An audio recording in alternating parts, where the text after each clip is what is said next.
In our previous class, we talked about double circulation seen in adult.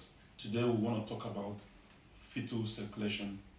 Let's see the difference between adult and fetal circulation. In our previous class, we talked about blood circulation in adult. So we are looking at blood circulation in fetus. So what happens is not different, but you need to recognize three shunts where blood jump from point A to point B without undergoing the due process. So what happens is that we will be explaining three shunts for us to understand the changes that happen, because we need to connect the blood from the placenta into the fetal circulation, and we need to bypass the lung, and we need to bypass the liver. So these are the reasons why we have three shunts in fetal circulation. We take a look at them one at a time. Let's start from top to bottom. From the top, we have the SVC, superior vena cava. So in the superior vena cava and the inferior vena cava, ideally is where blood gets into the right atrium. As they move from the tricuspid valve, they enter the left. As they move from the tricuspid valve, they enter the right ventricle, goes up to the heart, up to the trunk, pulmonary trunk, and get oxygenated via the right lungs and the left lungs, and come back through the pulmonary valve, to the pulmonary vein, into the left atrium. From the left, they pass the mitral valve, enter the left ventricle, move through the aorta into systemic circulation, and that's what happens in adult circulation. But in fetus, as they move from here, they enter from the SVC, superior vena cava and inferior vena cava, into the right atrium. Two things happens here.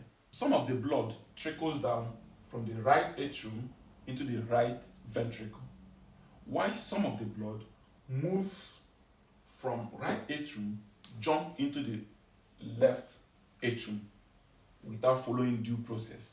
And that shunt is made possible by a potential or temporal opening we call the foramen ovale. So that's number one shunt we will look after. We'll be talking about number one shunts. So foramen ovale makes it possible for blood to move from right atrium to left. So at the left atrium, we are at the left side of the heart now. What happens with the blood?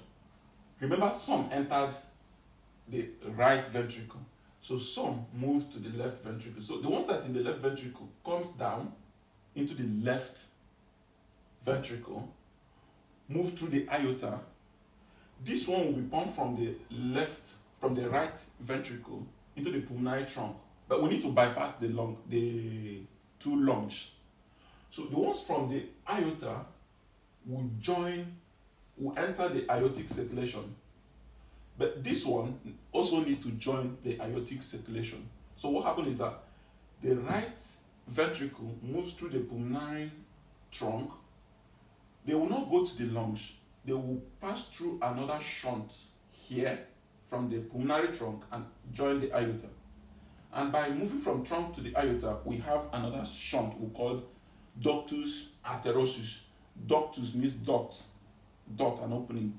So ductus arteriosus is a dot from the artery. So that's it.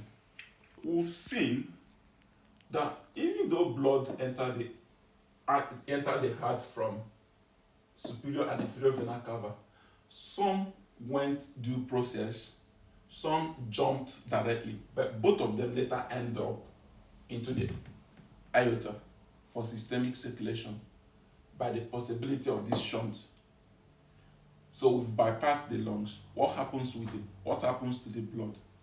What happens is that we need to get the blood to where they are needed in the body, because they carry oxygen. So from the descending aorta, the blood will give some branches as usual. The upper part of the abdomen, the organs at the upper part of the abdomen need their blood. Take for instance the kidney. So we'll give blood to the kidney. We have renal artery that will supply the kidney. The vessel will keep going down. Within each tributaries, we have the right and left common iliac artery. So to give blood to the legs, and the one that will supply the lower limbs. So you should know that as blood traverses through the body, there should be a corresponding vein following that artery to drain the blood back. That's why we have the umbilical artery. So this umbilical artery drains the blood, the deoxygenated blood, when they have been supplied to the tissues, the organs by the artery. So they need to drain them back. So instead of putting vein, because in the heart we say vein drains blood to the heart, the artery carries blood away from the heart. But in fetal circulation, there is a little tiny difference. Here we have the artery that carries blood away from the heart, but this artery doesn't carry oxygenated blood this time. That's the difference in fetal circulation and in adult circulation. They are fetal artery. The fetal artery here doesn't carry oxygenated blood. What they carry is deoxygenated blood because they need to get oxygen at the placenta level. So what happens is that both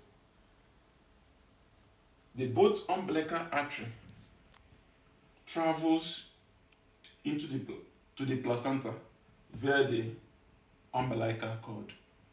So two of them move simultaneously into the placenta. At the placenta level, the deed has been done. They have supplied the goose, packaged the blood with oxygen that they need to supply. So they need to take off to their location. The location is the heart where they are supplied. Like an Amazon driver will pick the oxygenated blood from one vessel, and that is what we call the umbilical vein. That's the only vein that carries oxygenated blood. Umbilical vein moves, this is the umbilical vein, moves from the placenta going to supply the heart, or going to deposit it at the heart. So as they travel here, they need to bypass the liver. And how do they bypass the liver? The portal veins. They need to bypass the portal veins so that they can get the blood to the heart. So they need to join the superior and inferior vena cava. And that's why we need to create another shunt. That is the third shunt we call the ductus venosus. So we have number 3. At this point, they've bypassed the liver, joined the inferior vena cava and the superior vena cava, and moves back to the heart, and the circulation continues. Look at these are shunts here. The foramen ovale is a shunt connecting right atrium to the left atrium. The ductus arteriosus is the shunt that connects the pulmonary trunk to the aorta to bypass the lungs. So the third one is ductus venosus. That is the shunt that connects the umbilical vein with the superior and inferior vena cava in order to bypass the liver, and this is the ductus venosus here.